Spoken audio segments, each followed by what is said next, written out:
안디옥 교회의 5명의 리더에 속했던 이 바나바와 바울은 첫 선교지 구브로로 그렇게 갔습니다. 바나바는 신약시대 최초의 교회인 예루살렘 교회와 최초의 이방인 교회였던 안디옥 교회를 모두 다 처음부터 경험한 사람이었기 때문에 그 누구보다 교회의 모퉁이돌 대신 예수 그리스도의 터 위에 교회가 세워졌고 교회가 세워져 가고 있다라는 것들을 가장 잘 알고 있었던 사람이었습니다. 이제 바나바가 가는 곳마다 예수 그리스도의 터 위에 세워졌던 그런 예루살렘 교회와 안디옥 교회와 동일한 교회가 세워지게 될 것들을 이제 이 사도행전을 읽는 그 누구라도 독자들은 다 그것들을 기대할 수 있게 되었는데요. 자, 바나바와 동행했던 바울은 첫 선교지 구브로에서부터 복음의 능력들을 나타내 보이기 시작했습니다.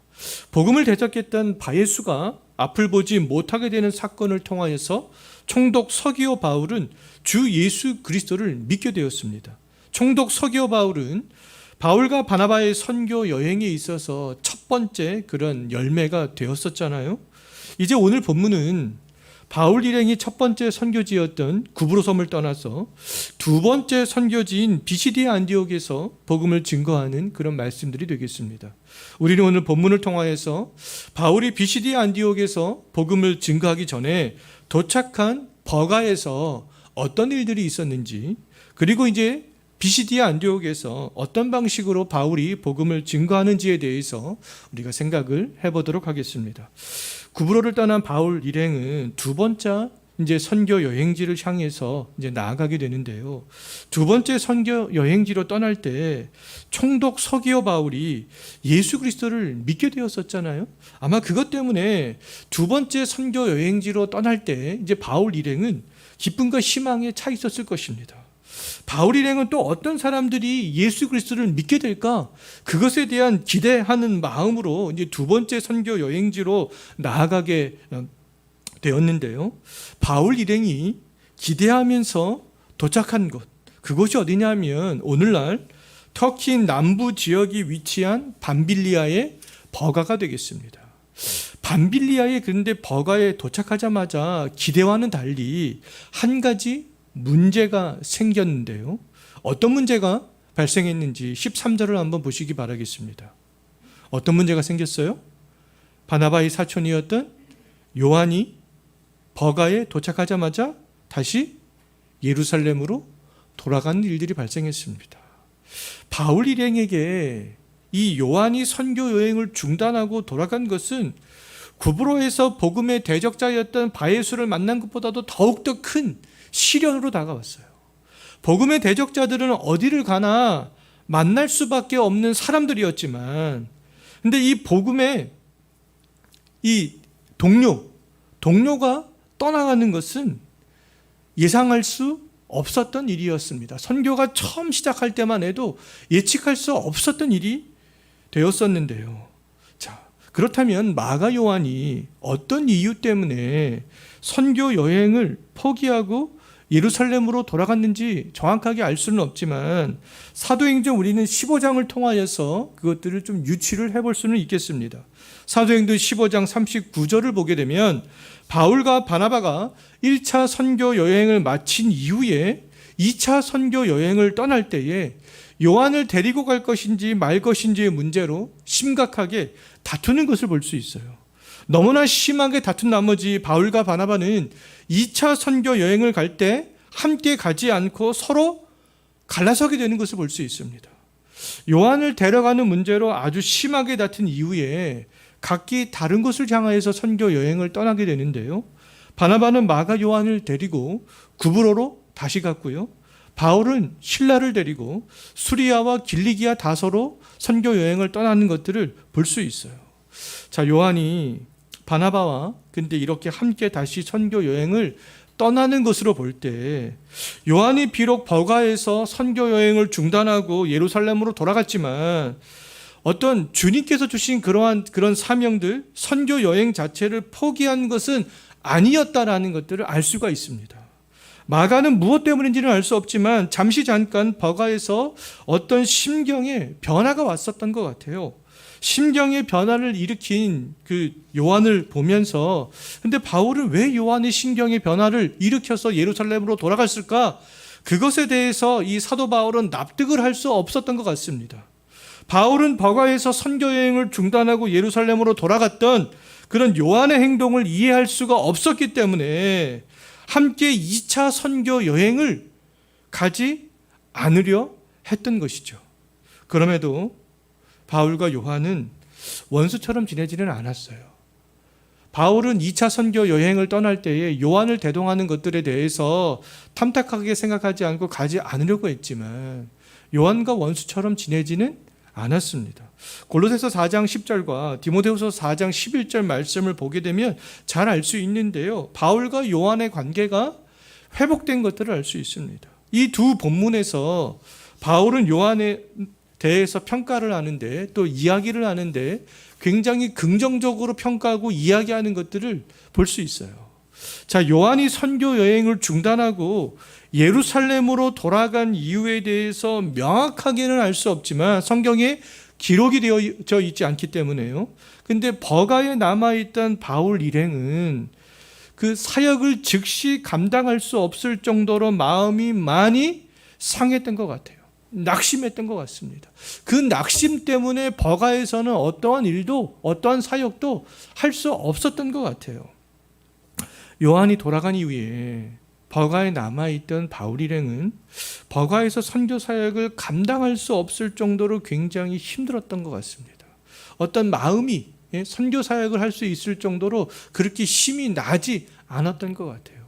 우리들도 어떤 큰 일에 직면했을 때, 어떤 믿었던 사람들에게 좀 실망감이 있었을 때 같이 하고자 했던 일들에 대해서 힘이 빠져서 못하게 되는 경우들이 있잖아요. 버가에서 바울 일행이 그랬던 것 같습니다. 바울 일행은 버가에서 그래서 선교 사역들을 감당하지 못하고 마음을 추스리고 다독이고 그런 일들을 먼저 했던 것 같아요. 그런 시간이 좀 필요했던 것 같습니다. 바울 일행은 요한이 예루살렘으로 돌아간 이후에 버가에서 이렇게 말씀 사역을 하지 못할 정도로 낙심에 빠졌고 힘들었지만 근데 사도행전 14장 24절과 25절 말씀을 보게 되면요. 1차 선교 여행을 끝나고 다시 안디옥으로 돌아가는 길에 버가에 다시 들리는 것들을 볼 수 있습니다. 버가에 다시 들려서 바울 일행이 무엇을 하냐 하면 그곳에서 말씀을 증거하는 것들을 볼 수 있어요. 바울 일행은 마가 요한의 문제로 버가에서 말씀 사역을 하지 못했던 것들을 기억하고 이제 선교 사역을 끝내고 돌아가는 길에 다시 버가에 들려서 그 말씀 사역을 했던 것이죠. 구브로에서 이 바예수의 눈을 보이지 않게 하는 능력을 행했었던 그런 바울이었지만 버가에서 믿음의 동료였던 마가 요한이 떠나는 것을 보면서는 한동안 아무것도 할 수가 없었던 것이죠. 주의 일을 할 때 가장 힘이 빠지고 좌절이 될 때에는 바예수와 같은 복음의 대적자들을 만날 때가 아니잖아요. 복음을 증거하고 교회를 세워갈 때 대적자를 만나는 것은 이미 다 예측할 수 있는 일들이고 이미 각오가 된 일들이 아니겠어요? 그런데 마음을 같이하여 함께 주의 일을 하기로 했던 믿음의 동역자가 그것도 선교 사역 초기에 함께 하기를 포기하는 것은 남아있는 사람들에게는 큰 시련과 좌절로 다가올 수밖에 없습니다. 버가에서 요한이 떠나서 아쉬웠고 낙심은 되었지만 바울 일행은 근데 또 그대로 주저앉아 있을 수가 없었어요. 왜냐하면 주께서 주신 그런 사명이 있었기 때문에 그렇습니다. 바울 일행은요, 예루살렘으로 돌아가는 요한의 뒷모습을 바라보기보다 이제는 장차 복음으로 만나게 될 사람들을 기대하면서 바라보게 되었던 것이죠. 우리들도 신앙생활을 하다 보면 버가에서 예루살렘으로 떠나간 요한의 상황이나 버가에 남아있던 아니면 바울 일행의 상황에 직면하게 될 수 있습니다. 두 가지 상황에 우리들도 언제라도 직면하게 될 수 있어요. 지금까지 우리들도 신앙생활을 하면서 이 두 상황 가운데 한 상황에 분명히 직면해 본 경험들이 있었을 것입니다. 요한의 상황에 직면해 보거나 아니면 버가에 남아 있었던 바울의 상황에 직면해 본 경험이 분명히 있을 거예요. 근데 만약 우리가 요한의 입장에 있었다면 아마 또 남아있는 성도들에게는 큰 실망과 낙심을 주었을 거예요. 그렇기 때문에 우리가 이 말씀을 보면서 기억해야 될 것은 이후에라도 어쩔 수 없이 우리가 떠나야 되는 상황에 직면하게 된다면 남아있는 사람들을 위하여서 떠나가야 되는 이유에 대해서 납득할 수 있도록 잘 설명해 주는 것들이 필요하지 않겠습니까? 요한은 그런데 떠나면서 설명을 하지 못하고 남아있는 바울을 비롯한 그 일행에게 납득을 시키지 못하고 떠났기 때문에 바나바와 바울이 다툼으로까지 이어지게 된 것이 아니었겠어요? 또 남아있던 성도들은 좌절하고 낙심하게 된 것이 아니었겠어요? 다른 한편으로 바울처럼 남아있는 일행의 입장이라면 낙심하기보다 힘을 내서 주께서 맡겨주신 사명을 더욱더 잘 감당해 나갈 수 있어야 되겠습니다. 자, 버가에서 요한이 떠난 이후 바울 일행을 일시적으로 낙심했지만 선교 여행을 중단하진 않았어요. 비록 버가에서는 그 선교 사역을 감당하지 못했지만 선교 사역을 하는 것 자체는 중단하지 않았습니다. 구브로에서 변화되었던 총독 서기오 바울과 같은 사람을 만나기를 소망하는 마음으로 다음 전도 여행지로 떠나는 것을 볼 수 있어요.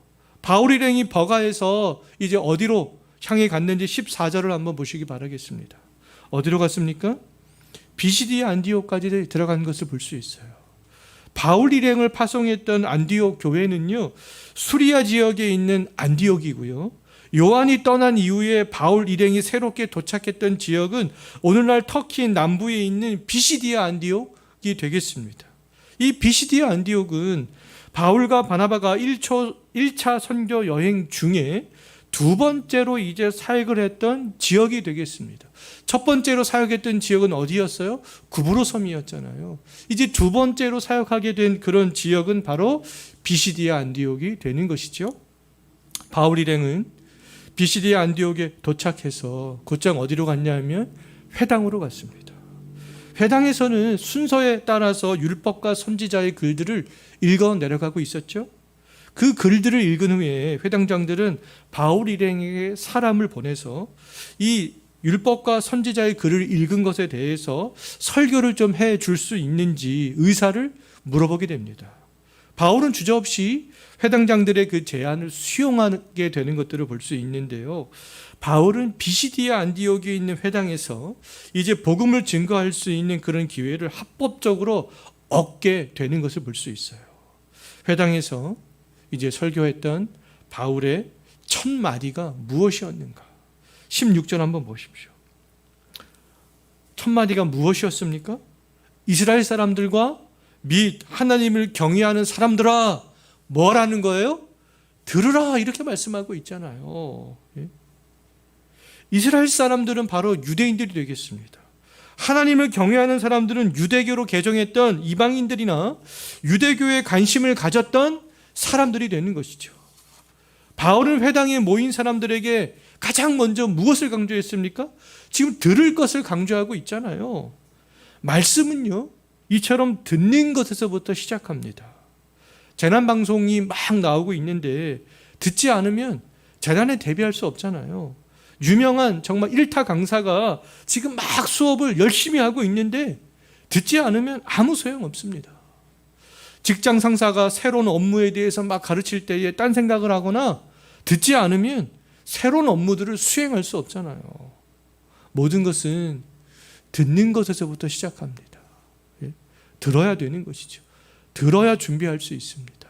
들어야 실행할 수 있어요. 근데 말씀도 마찬가지가 돼요.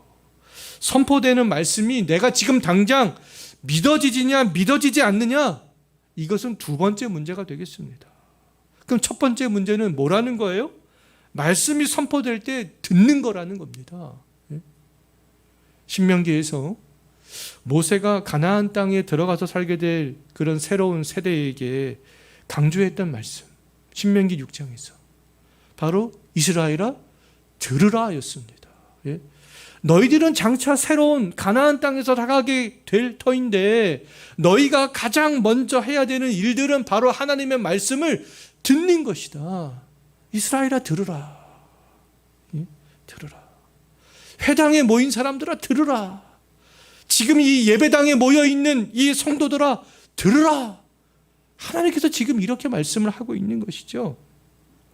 몇 년 전에 많은 교회에서 쉐마 교육이 유행을 한 적이 있었는데요. 쉐마 교육은 특별한 것이 아니에요. 쉐마가 뭡니까? 들으라라는 히브리어가 되는 거잖아요. 이 쉐마는 하나님의 말씀을 듣는 것이고요. 듣게 하는 것이죠. 근데 이 말씀은 저절로 되지 않습니다. 말씀을 듣는 것. 그래서 교육이 필요하다라는 거 아니겠어요? 그래서 이제 쉐마 교육을 한다라는 거 아니겠습니까? 저는 뭐 이 쉐마 교육 세미나에 참여해 본 적도 없지만 이 쉐마 들으라, 듣게 하는 교육, 듣게 하는 훈련, 그런 것이 아니겠습니까? 말씀을 듣는 것은요 훈련이에요. 훈련. 학교 공부를 잘하는 학생들은 학교 수업을 듣는 훈련이 되어져 있는 거 아니겠어요? 그런데 학교 공부를 잘하는 학생들이라 할지라도 예배 시간에 집중하지 못하고 말씀을 듣는 시간에 집중하지 못하는 것은 뭐 때문에 그렇겠습니까? 말씀을 듣는 훈련이 안 되었기 때문이죠.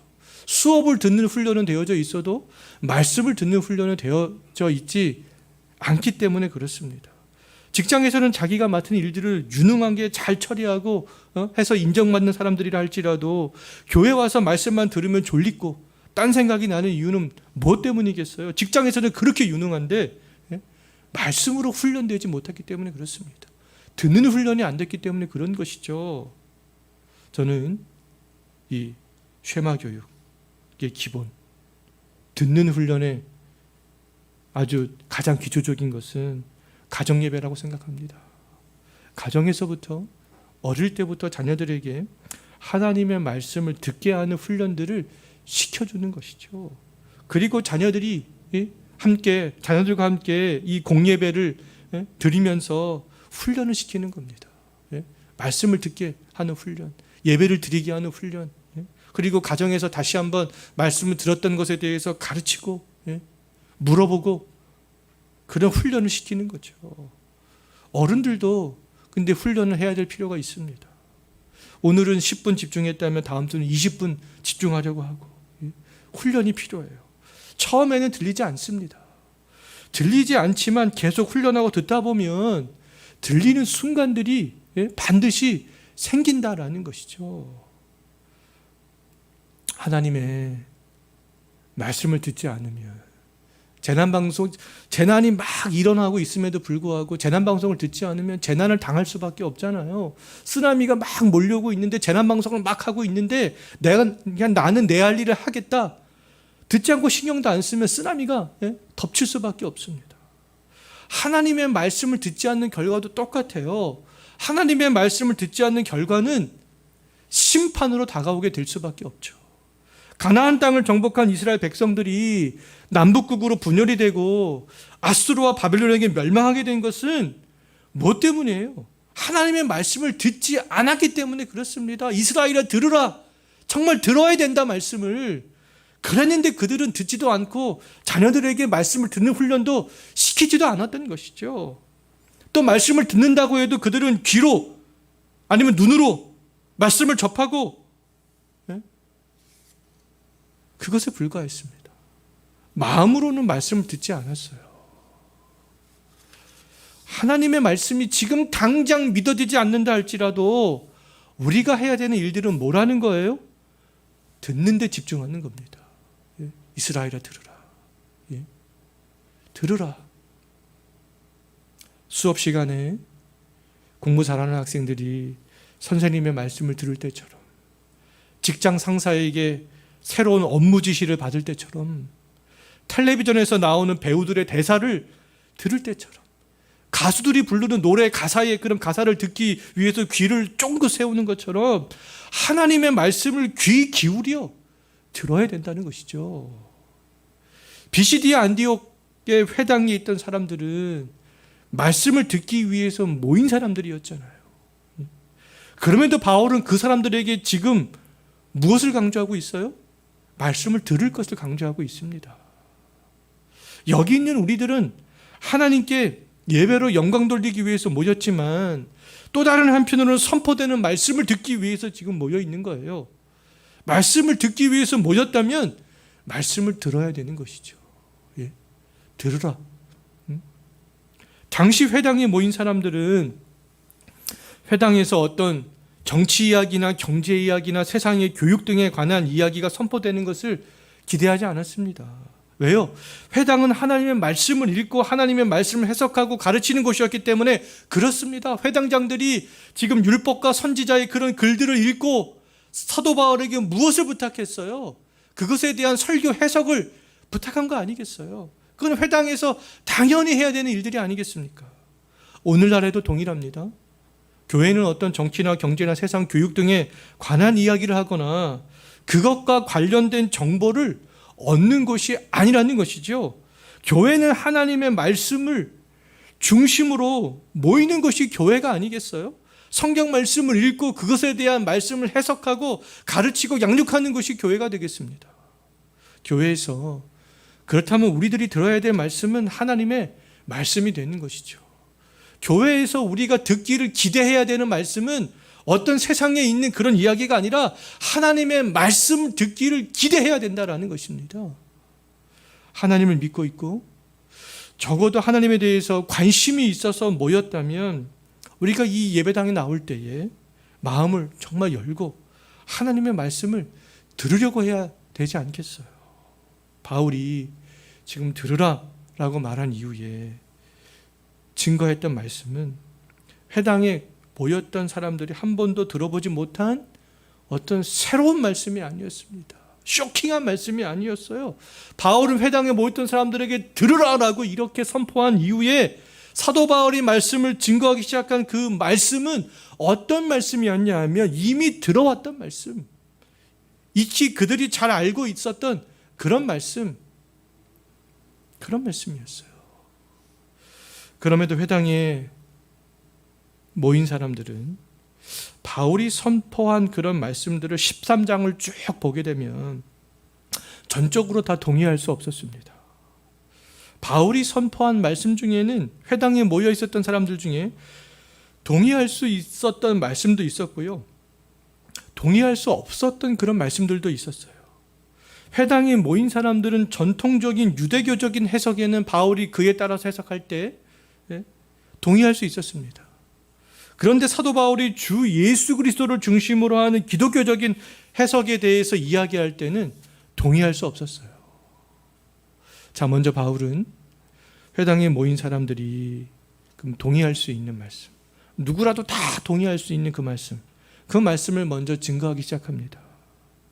모든 사람들이 동의할 수 있었던 말씀은 어떤 말씀이었냐 하면 이스라엘의 역사였어요. 이스라엘의 역사를 개관하는 것이죠. 바울은 17절부터 22절까지 말씀을 보게 되면 이스라엘의 역사들을 쭉 개관해 나가는 것들을 볼 수 있습니다. 17절부터 22절까지 바울이 이스라엘의 역사를 쭉 개관해 나가는데요, 그 개관해 나갈 때 주어가 있습니다. 주어가 무엇인가? 17절 한번 보십시오. 17절부터 22절 말씀을 쭉 개관해 나가면서 주어가 누구예요? 하나님이잖아요. 하나님. 주어가 하나님입니다. 17절에서 22절까지 바울은 하나님이 이스라엘에 대해서 하신 일에 대해서, 이스라엘 역사에 대해서 쭉 열거해 나가는 것을 볼 수 있어요. 하나님이 조상들을 택하시고, 하나님이 애굽에서 인도하여 내시고, 하나님이 광야에서 40년간 불순종하는 백성들의 소행을 참으시고, 하나님이 가나안 땅 7족속을 멸하시고 그 땅을 기업으로 주시고, 하나님이 선지자 사무엘을 주시고, 하나님이 왕을 구하는 백성들에게 사울을 주셨다가 패하시고, 하나님이 이새의 아들 다윗을 이스라엘의 왕으로 주셨다. 그것들을 쭉 열거하고 있잖아요. 여기까지는 회당에 모여있던 모든 사람들이 다 동의할 수 있는 그런 내용이었어요. 아, 맞아, 하나님이 그렇게 하셨지. 아, 맞아, 하나님이 그렇게 하셨지. 아, 맞아, 하나님이 그렇게 하셨어. 예? 세상의 많은 민족 중에서 하나님께서 택함받은 민족이라는 것에 그리고 이스라엘 역사의 중흥기였던 다윗 시대를 맞이하게 하시는 하나님을 생각하면서 그들은 바울이 쭉 이야기를 할 때 자부심을 가졌을 거예요. 이스라엘 백성들에게만 특별한 관심을 가지시는 하나님의 어떤 위대성들을 생각했을 것입니다. 회당에 있던 사람들은 바울이 이스라엘의 역사를 처음부터 일목요연하게 짚어주었을 때 좋아했을 거예요.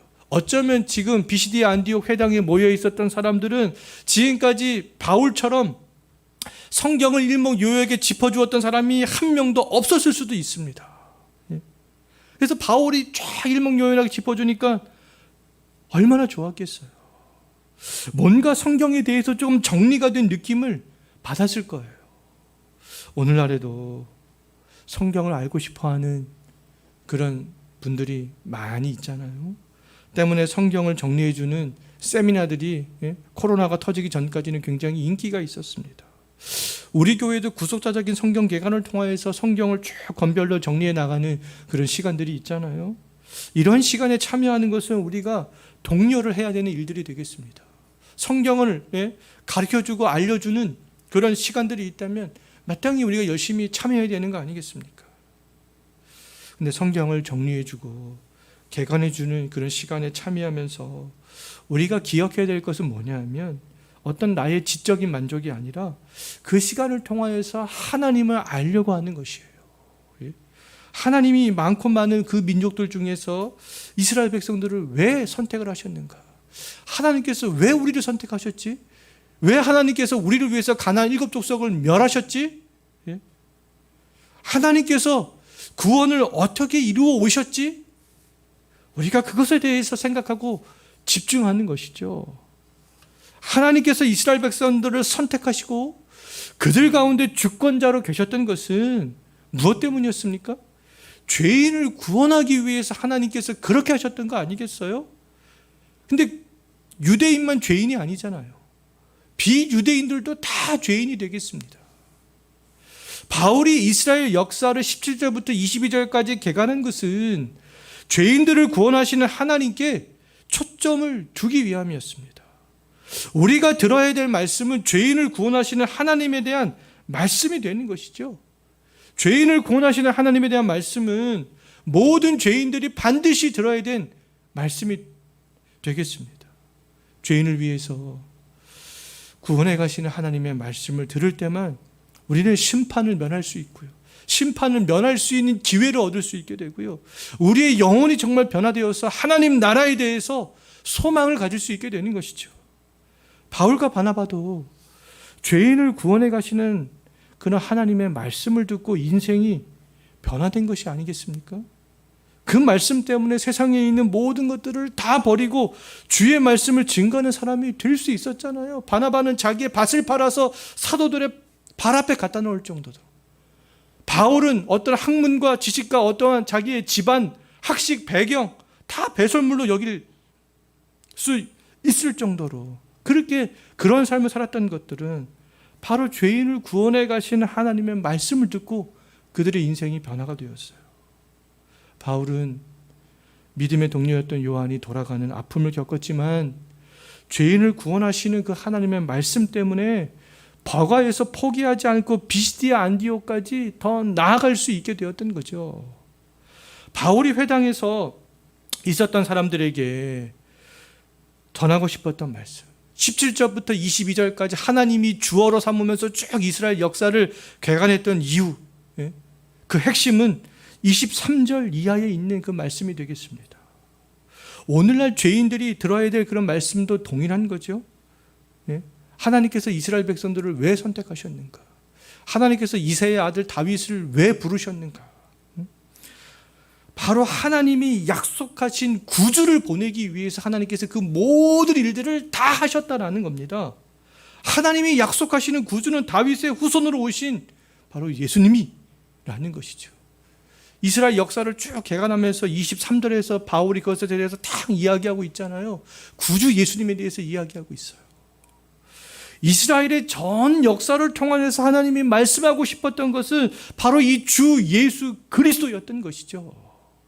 하나님이 하시는 일은 죄인들을 위해서 구주 예수 그리스도를 보내신 거예요.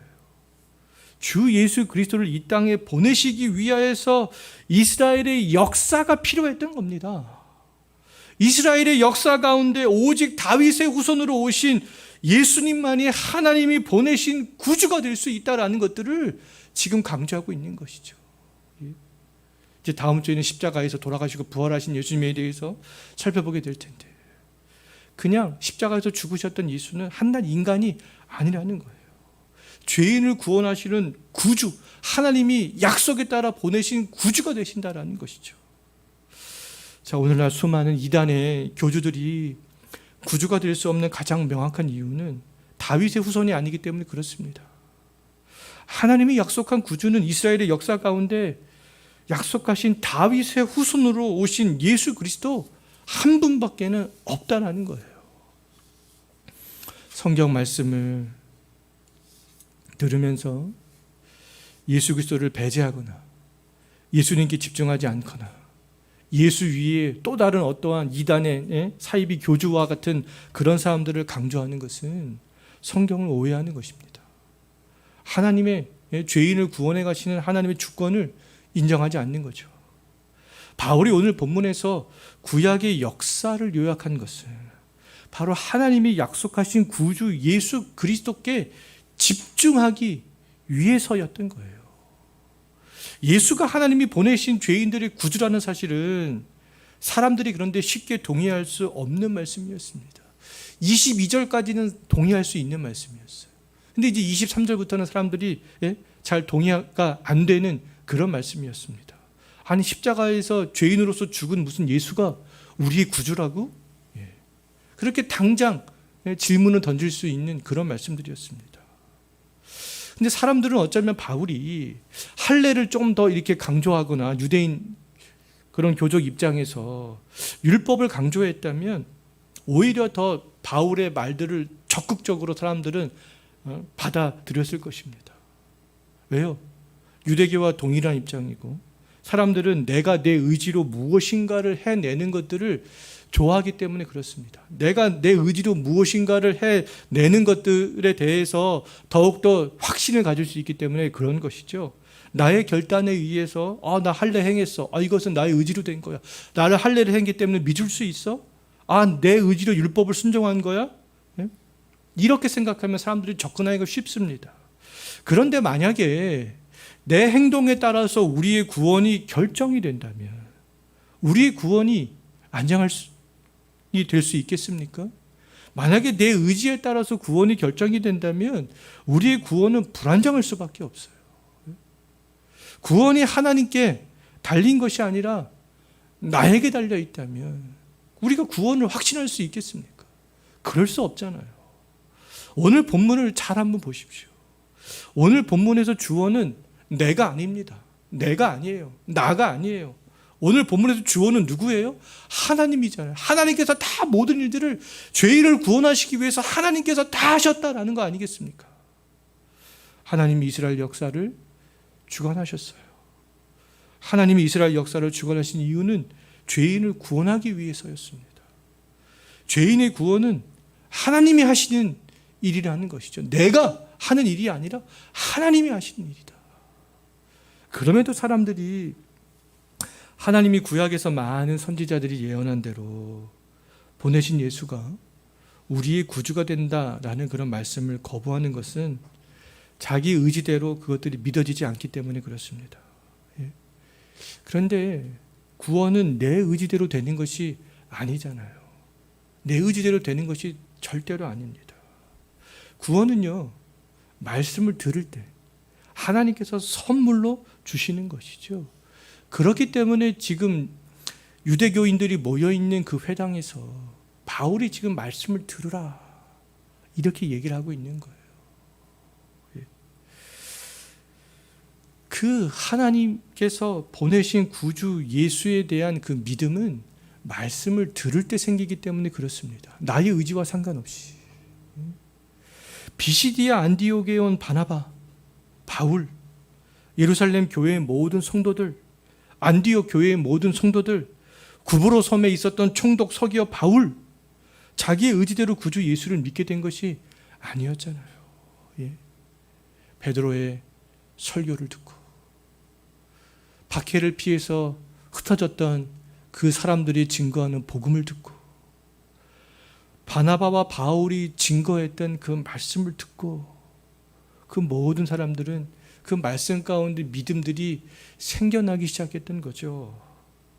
주 예수 그리스도에 대한 말씀을 듣는 중에 구주 예수에 대한 믿음이 생겨나기 시작했습니다.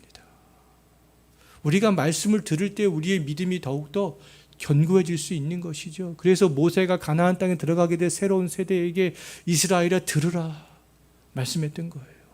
회당에 모여있던 그 사람들에게 바울이 들으라 이렇게 선포했던 겁니다.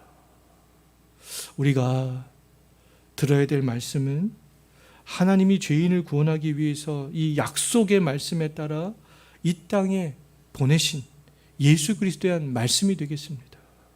오직 예수 그리스도에 대한 그 말씀만이 우리의 영혼을 변화시킬 수 있기 때문에 그렇습니다. 자, 이제 말씀을 한번 정리하고 우리가 마치겠는데요.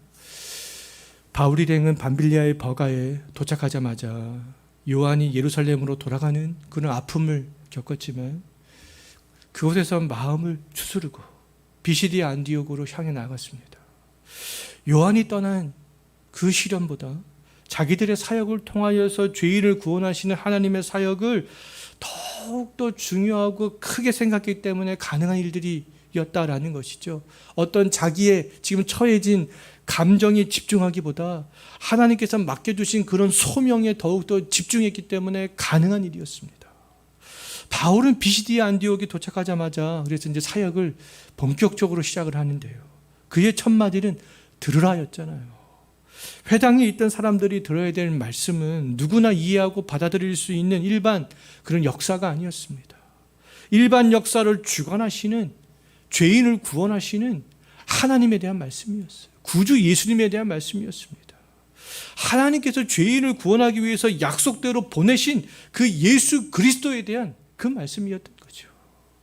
우리들도 이번 한 주간 말씀을 들으려고 들어야 되는구나 말씀을.